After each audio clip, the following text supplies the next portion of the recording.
I'm Nicola Coughlin, and for BBC Radio 4, this is history's youngest heroes. Rebellion, risk, and the radical power of youth. She thought, right, I'll just do it. She thought about others rather than herself. 12 stories of extraordinary young people from across history. There's a real sense of urgency in them, that resistance has to be mounted, it has to be mounted now. Follow History's Youngest Heroes wherever you get your podcasts. Welcome to the Criminalia podcast. I'm Maria Tremarchi. And I'm Holly Fry. Together, we invite you into the dark and winding corridors of historical true crime. Each season, we explore a new theme, from poisoners to art thieves. We uncover the secrets of history's most interesting figures, from legal injustices to body snatching. And tune in at the end of each episode as we indulge in cocktails and mocktails inspired by each story. Listen to Criminalia on the iHeartRadio app, Apple Podcasts, or wherever you get your podcasts. Hello, my name is Sarah Schleid. I'm a producer at Wonder Media Network, and I'm excited to be guest hosting this episode of Womanica.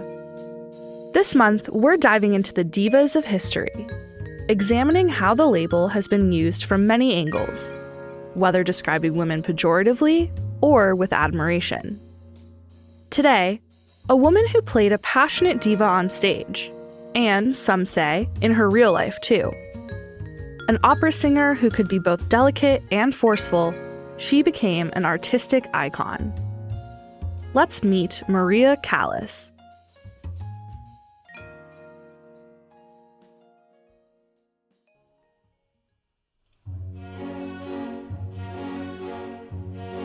Maria Callas was born in December 1923 in New York City. Her parents, Evangelia and George Kalogeropoulos, were Greek immigrants. They later adopted the surname Callas. Maria's early home life was complicated. Her parents fought often, and her mother was domineering. Maria said later in interviews that she felt ugly and unliked as a child. Her sister, on the other hand, was friendly, beautiful, and her mother's favorite. In 1937, when Maria was 14 years old, her parents separated. Evangelia took the girls to Athens, Greece. There, Maria threw herself into music, specifically opera. She studied by day at the National Conservatory and pored over scores and sheet music into the night. When she was just a teenager, she made her professional debut. Not long after that, she had her first lead part as Floria Tosca, the title character in the Giacomo Puccini opera. Tosca tells the story of a turbulent and passionate opera singer who is trapped in a violent love triangle. Perhaps it's foreshadowing, but this role would in many ways come to parallel her own life. Maria's lead debut was met with critical acclaim, but just as her career was taking off, World War II swept across Europe. Maria used her talents to provide for her family, singing to entertain Italian and German soldiers. Later, Maria said her mother forced her to do this. In 1945, after the war, Maria returned to the US, where she had a hard time finding success at first. She spent a lot of time auditioning before she landed a role in Italy. Her career began to flourish. At last, Maria toured across the world, filling opera houses from Turin to Buenos Aires to Mexico City with her rich, idiosyncratic soprano.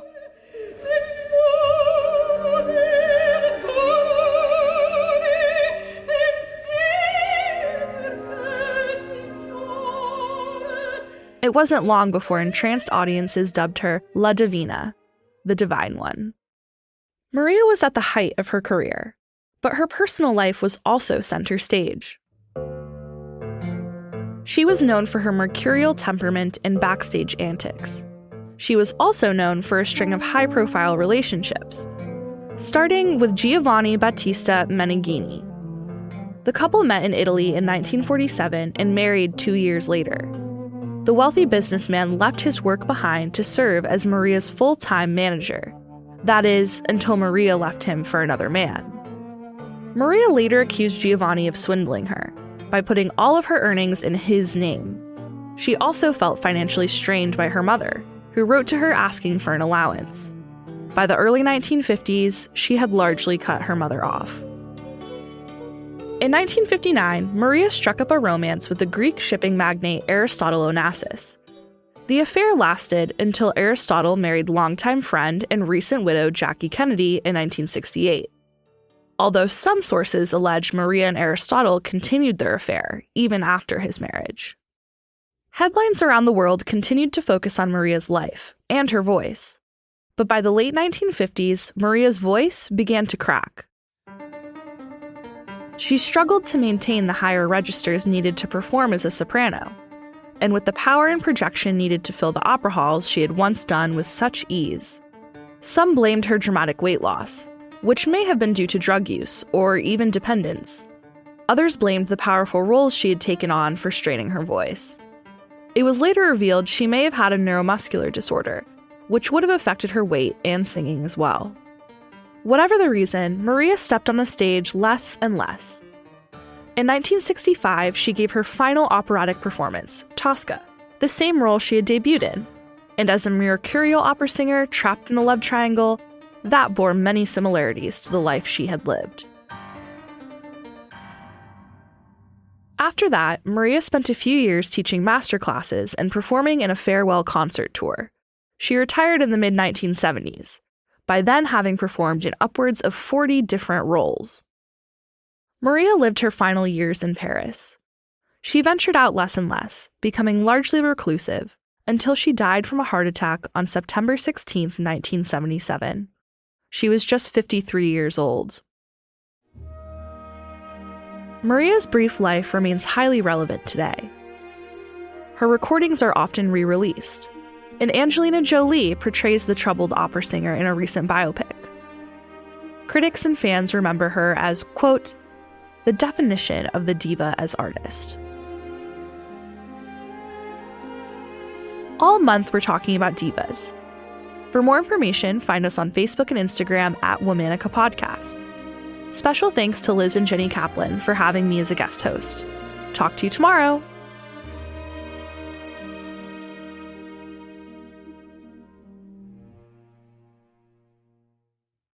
I'm Nicola Coughlan, and for BBC Radio 4, this is history's youngest heroes.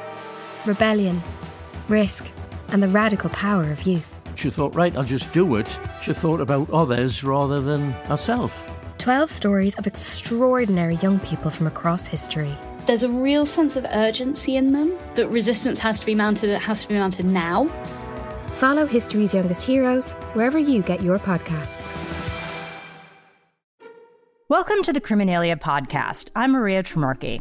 And I'm Holly Fry. Together, we invite you into the dark and winding corridors of historical true crime. Each season, we explore a new theme, from poisoners to art thieves. We uncover the secrets of history's most interesting figures, from legal injustices to body snatching. And tune in at the end of each episode as we indulge in cocktails and mocktails inspired by each story. Listen to Criminalia on the iHeartRadio app, Apple Podcasts, or wherever you get your podcasts.